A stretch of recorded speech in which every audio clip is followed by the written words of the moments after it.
ভালোবাসার আবার আলাদা করে কোনো দিন বা সপ্তাহ হয় নাকি? সম্পর্কে বিশ্বাস, ভরসা, সম্মান থাকলে, মানুষ দুটো একে অপরের প্রতি সৎ থাকলে প্রত্যেক দিনই ভালোবাসার দিন, প্রত্যেক সপ্তাহই ভালোবাসার সপ্তাহ। প্রিয় মানুষটার প্রতি ভালোবাসা প্রকাশ করতে কি আলাদা করে একটা দিনের প্রয়োজন হয়? আমি তো ৩৬৫ দিনই তাকে ভালোবাসি। রোজই নতুন করে তার প্রেমে পড়ি। তারপরেও আরও একটা দিন যদি স্পেশালভাবে কাটানো যায়, ক্ষতি কী? হ্যালো ফ্রেন্ডস, স্বপ্নের ডালি পরিবারে তোমাদের সবাইকে স্বাগত। এখন চলছে ভ্যালেন্টাইন উইক। তো ভ্যালেন্টাইন ডেতে আমি আমার হাজব্যান্ডকে একটা গিফট দেবো। তো চলো দেখি কি গিফট দেওয়া যায়। এটা আমি ফ্লিপকার্টে অর্ডার করেছিলাম, তো সেটাই আজকে পার্সেল এসছে। তো বড় অফিস থেকে এসে ওকে সেই সারপ্রাইজ গিফটটা দেবো। কি মনে হচ্ছে এর ভেতরে কি রয়েছে? এর ভেতরে রয়েছে একটা পার্স, প্রিমিয়াম ওয়ালেট, যেটাতে আমার হাজব্যান্ডের নাম প্রিন্ট করা রয়েছে রেড কালারের। এই দেখো, দেখি কেমন পছন্দ হয়, বরের কেমন পছন্দ হয় সেটাই দেখার। ভেতরটার ডিজাইনটা বেশ ভালোই, দেখো 1 2 3 4 তিনটে কার্ড রাখা যাবে। এই দেখো,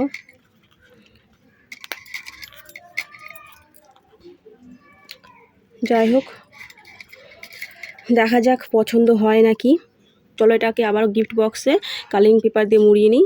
বিকেলবেলা তাড়াহুড়ো করে অফিস থেকে এসে বলছে চলো ঘুরতে যাব, রেডি হও। তো শেষমেশ কোথায় যাওয়া যায়, চলে আসলাম পৈলান মন্দিরে। আজ প্রচণ্ড ভিড়, সব জায়গাতে আজকে ভিড়। আজ আমি আশা করিনি যে আজকে ঘুরতে যেতে পারবো।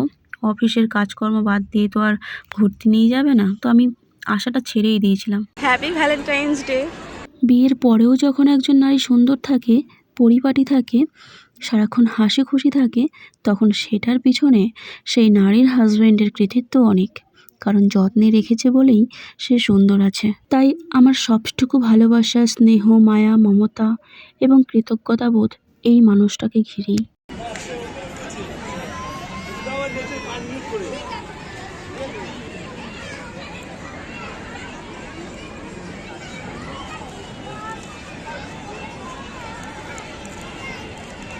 আমি তো কিছু দিতে পারলাম না। তুমি তো আমাকে দিয়েছো, এই যে জুতোটা পরে এসছি আমি। জুতো কি আর দেখানো যাবে? ওইটা তো দেখতে হবে। কেন দেখা যাবে না? দেখি দাও।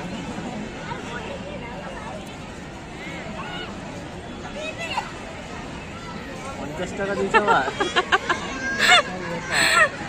এখান থেকে কয়েন বলে যাবে। না না, ওখানে ওখানে কয়েন রাখবে না। কয়েন রাখার জন্য কি বলো তো, এই যে এইটা আছে দেখো। ৳1 দিয়েছে।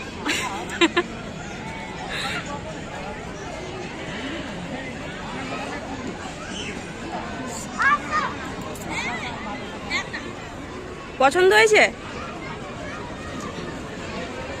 এবছর সরস্বতী পুজো আর ভ্যালেন্টাইন্স ডে একই দিনে পড়েছে, তাই বুঝতেই পারছো যে দিনটা সবার কাছে একটু স্পেশাল। মানে সবাই একটু ঘুরতে যাবে, আনন্দ করবে।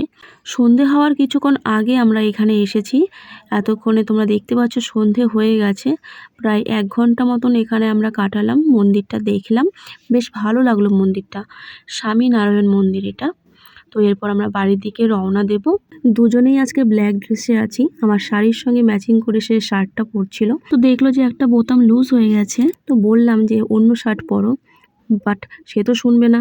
আমার শাড়ির সঙ্গে ম্যাচিং করে শার্টটা সে পরার জন্য বোতামটাকে সেলাই করে পরে তারপরে বেরোলো। মাঝে মাঝে এমনভাবে তাকিয়ে থাকে পুরো ক্রাশ খেয়ে যায়। আমি একটু শর্ট টেম্পার টাইপের মেয়ে, রাগ করি, অভিমান করি, কিন্তু এই ছেলেটার মুখটা দেখলে আমার রাগটা কি করে নিমেষের মধ্যেই হারিয়ে যায় আমি বুঝতে পারি না। আজকের ভিডিওটা এখানেই শেষ করছি।